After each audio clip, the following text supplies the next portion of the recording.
সূরাতুল ইখলাস আপনারা কি জানেন এটা কোরআনের কততম পারায় অবস্থিত? 30তম পারায়। এবং এই সূরাটি মাক্কি সূরা। এই সূরাটা মক্কাতুল মুকাররমাতে নাজিল হওয়ার কিছু প্রেক্ষাপট আছে। প্রেক্ষাপটগুলো হচ্ছে আরবরা বংশকে খুব গুরুত্ব দেয়, বংশ প্রিজার্ভ করা, লিনিয়েজকে প্রিজার্ভ করা। এবং তারা মানুষকে দেখে, শুধু মানুষ তো না, মানুষের পায়ের ছাপ দেখে বলে দিতে পারতো তার বাবাকে, তার বাবাকে, পর দাদাকে, 14 পুরুষের নাম বলে দিতে পারতো।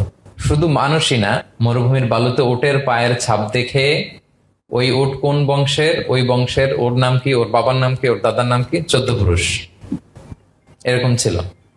এবং তারা দুজন মানুষকে যদি ঢেকে রাখা হয়, পায়ের একেবারে শেষের দিকের ছোট আঙ্গুল দেখে, এটাকে ইলমুল কিয়াফা বলে, ওই ছোট আঙ্গুলের শেপ দেখে ওরা বলে দিতে পারতো সে কোন বংশের, তার বাবার নাম কি, দাদার নাম কি, 14 পুরুষ। তারা এই লিনিয়েজকে প্রিজার্ভ করতো আর কি এইভাবে।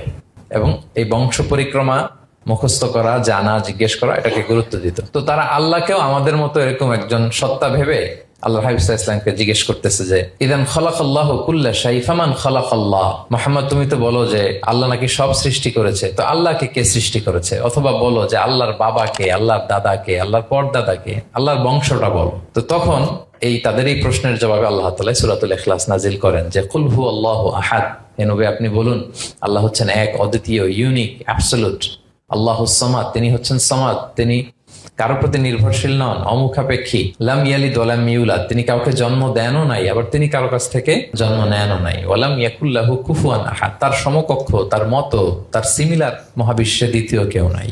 সুবহানাল্লাহ। এটা হচ্ছে শানে নুজুল, কোন প্রেক্ষাপটে নাজিল হয়েছে, এটা হচ্ছে একটা বর্ণনা। আরেক বর্ণনা এসছে, মক্কার মুশরিকরা জিজ্ঞেস করতে আরম্ভ করলো, ইয়া মুহাম্মদ, আমরা জানি মানুষ মাটির তৈরি, ফেরেশতারা নূরের তৈরি, মানে আলোর তৈরি, এরপর জিনেরা আগুনের তৈরি, আল্লাহ কিসের তৈরি? আল্লাহ তাআলার বাইয়িন লানা জিনসা রাব্বিক, তোমার আল্লাহর জিন্স বর্ণনা করো, কোত্থেকে আসছে, কি দিয়ে, কোন জিন্স থেকে, মানে কোন জিনিস থেকে তৈরি?